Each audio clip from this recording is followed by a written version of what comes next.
부업으로의 전환, 이것도 굉장히 큰 이슈를 차지하고 있죠. 운행 수단의 확대, 뭐 도자킥, 차량, 그리고 무보험의 허락, 낮은 진입장벽, 이거 등을 어필하면서 플랫폼이 부업 유저를 되게 적극적으로 수용을 했죠. 한번 플랫폼이 배달 홍보하는 거 CF 봐봐. 다 부업을 어필해. 자전거로도 할 수 있습니다. 걸어서도 할 수 있습니다. 퇴근하고도 할 수 있습니다. 이런 식으로 홍보한다니까? 그 보면은 딱 느껴지는 게 부업 유저 모집에 굉장히 열을 올리고 있구나. 이게 단번에 느껴집니다. 콜이 많은 피크 시간대는요, 부업 유저들로 돌리고, 빅피크 시에는 뭐 뱃불 쿠플 이렇게 플랫폼 하청화 기사님들에게 맡기는 게 아닐까, 이런 구조로 가지 않을까 생각이 저는 들었어요. 혹은 이제 프리 기사로 남은 분들은 배달 고수, 자 이것도 그것 때문에 만든 거겠지, 발 묶어두려고. 배달 고수, 쿠팡 리워드 이렇게 발 묶인 기사님들에게 빅피크 시에는 해결을 하려고 하겠죠. 이게 내가 봤을 때 배달 고수든 쿠팡 리워드든 이탈을 못하게 막는 것 같아. 어쩔 수 없이 전업들은 이거를 바라볼 수밖에 없잖아. 단가가 낮아지고 운행하는 시간이 많으니까 저걸 목표로 할 텐데, 저런 목표라는 거 하나 세워주고 그쪽으로 달리게 만들면서 좀 불만도 완화시키고 약간 성과제처럼 보이게 하는 거지. 네가 못했잖아. 네가 마스터 등급 못했잖아. 쿠팡이츠 같은 경우에는 네가 골드 등급 못한 거잖아. 이런 식으로 또 어떻게 보면 면피가 될 수 있고, 성과제로 가면서 사실 이게 기존에 받던 금액을 나눠가지고 달성했을 때 받을 수 있게 해준 건데, 어떻게 보면 조삼모사도보다 안 좋은 거죠. 더 이제 안 좋아진 처우인데 그걸 목표를 제시해주고 클리어 못했을 때 난 줬는데? 이런 느낌으로 찔러본다고 난 생각이 들어. 뭔가 목표를 주면서 화를 좀 삭히게 하고, 잘 안 됐을 때는 야 네가 못한 거잖아. 뭐 시스템이 없어? 마스터 등급 달성하면 15만원에다 배차 보너스 준다니까? 뭐 이런 느낌이죠. 그러면 이 사람은 피크 때도 똥콜이든 유배지든 다 가야 돼. 그런 느낌으로 이걸 도입한 게 아닐까 생각이 듭니다. 그리고 이거 전업기사님들이 요새 많이 떠나고 있잖아. 아니면은 본업을 구하고 부업으로만 하시던지 이런 분들이 많잖아요.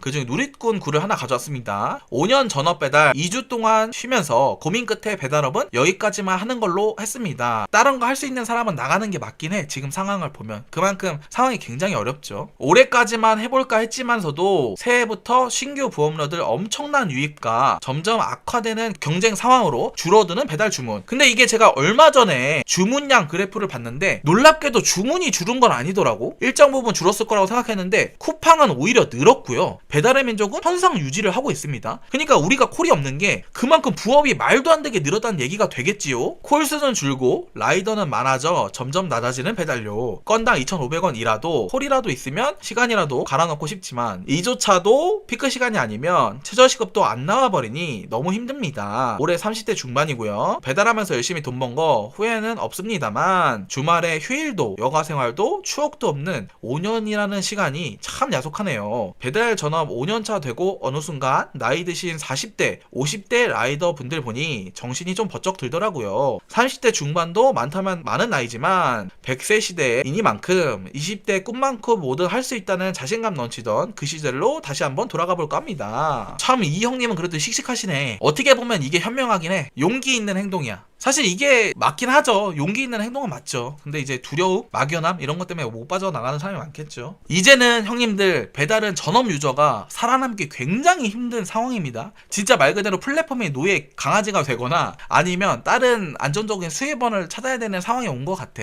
배달 시간이 길어질수록요 시급 효율이 떨어지는 것 같습니다. 이 말이 뭔 얘기냐면 빅피크 시간에는 콜사도 길잖아. 그럼 시간당 소화할 수 있는 콜 양 자체가 줄고, 그게 뭐예요? 즉 시급의 하락이죠. 편의점 알바로 예를 들면 편의점 알바같이 5시간 하는 것보다 10시간 하는 게 더 돈을 많이 번다, 이게 아니야. 내가 만약에 10시간을 배달한다고 해서 5시간만 배달하는 사람보다 못 벌 수도 있습니다. 시간대에 따라서. 그만큼 이게 시간대와 타이밍, 콜량 이게 굉장히 중요해. 지역발도 되게 중요하겠죠. 그래서 이거는 시간이 다가 아닌 직업이야. 그래서 제가 효율을 말씀드린 거거든요. 내가 나가 있는다고 우리는 시급을 주는 게 아니에요. 우리가 콜을 빼는 만큼 받는단 말이야. 콜이 몰릴 때 같은 경우에는 콜에 물고 줘서 시급이 올라가고, 뭐 미션을 줘서 미션 클리어하면 시급이 올라가고, 할증에 붙으면 할증 붙는 대로 시급이 올라가고, 이렇게 효율이 좋은데 전업 같은 경우에는 비피크, 비수기 이때도 해야 되잖아요. 그러니까 평균적으로 시급을 내보면은 길게 할수록 오히려 시급이 떨어지는 효과가 나는 거죠. 평균을 내니까. 그래서 시급 효율이라고 말씀드렸고, 이러한 효율 면에서 전업이 너무 안 좋다. 피크 시간에 콜 미션 단가 몰림 현상, 이마저도 부업 대거 유입으로 보장받지 못함. 이게 뭔 얘기냐면 여기서 말씀드린 콜량, 미션 뿌리는 시간대, 그리고 단가 올라가는 시간대를 보면은 부업과 전업이 겹치 겹치는 시간대야. 그러니까 전업이라고 해서 이 모든 혜택을 보장을 받지 못하는 거죠. 왜냐면은 부업들이 다 나오는 시간대가 제일 장사가 잘 되는 시간이니까. 그래서 굉장히 불리할 수밖에 없고 시급 효율은 계속 떨어질 수밖에 없다. 단가 자체도 떨어지니까. 정말 안타까운 일이지만 전업 유저분들은 선택의 기로에 설득합니다. 자, 왕배 생각이고요. 첫 번째, 커넥터로 리워드를 노릴 것이냐. 뭐 배민 커넥터 기준이면 배달 고수 클럽이 되겠죠. 쿠팡이 치는 리워드 등급제 그게 될 거고. 근데 이건 난왕이 예상된다. 말 그대로 성과제입니다. 내가 그냥 하루 10시간 한다고 되는 게 아니라 부합되는 콜량, 배민 같은 경우에 출근 일수, 골드 같은 경우에 16일이라 뭐 어렵진 않지만 마스터 등급 같은 경우에 25일이잖아요. 2월 기준으로 3일 빼고 출근을 해야 됩니다. 그리고 콜은 750콜로 알고 있는데 그걸 부합해야 되는 거죠. 이거는 내가 시간 녹인다고 100% 보장받는 게 아니기 때문에 난황이 있을 수도 있어요. 두 번째는 베풀 쿠플에 들어갈 것이냐. 저는 솔직히 개인적으로 베풀 쿠플에 대해서 그닥 호의적으로 생각하진 않습니다. 어쨌든 플랫폼이 일대화 시키면서 만든 거기 때문에 이걸로 인해서 단가 컨트롤하기 쉬워진 게 사실이잖아. 실제로 그렇게 하고 있고. 그래가지고 막 호의적이진 않지만 얘네가 이렇게 하겠다 하면은 라이더들은 따라갈 수밖에 없어. 베풀 권역을 확장하고 단가를 살짝 좀 더 준다거나 아니면 그쪽에 콜이 많다거나 커넥터 콜이 씨가 마른다거나 이렇게 하면은 사람들이 어쩔 수 없이 몰릴 수밖에 없거든. 이거는 너무 당연한 거예요. 어쩔 수 없어. 그래서 굴복하고 들어갈 것이냐. 들어간 다음에 문제는 또 개별적으로 생각해 봐야겠죠. 베풀에 쿠플에 인원이 많아지면 당연히 이 배달업 시장 라이더한테는 안 좋을 겁니다. 그럼에도 불구하고 아까 말했잖아. 생존의 영역이라고. 생존의 영역으로 인해서 들어가는 사람들 생길 것이냐 굴복할 것이냐 이게 두 번째가 될 것 같고 세 번째는 이게 제일 현명한 것 같아. 내가 봤을 때 세 번째는 다른 고정 수익의 직장을 구하고 부업으로 배달을 할 것인가. 참 이게 가능하면은 이게 제일 좋은 것 같긴 하죠. 근데 이제 이거는 하고 싶다고 다 하는 게 아니니까. 그래서 제가 생각했을 때 앞으로 배달 전망에는 이거 3개로 일축되지 않을까. 3개 중에 하나의 선택의 기로에 쓰이지 않을까 라는 생각이 드는데 가급적이면 이 세 번째를 좀 추천드리고 싶네요. 가능하다면. 근데 이거 뭐 내가 가능하다고 해서 되는 게 아니니까.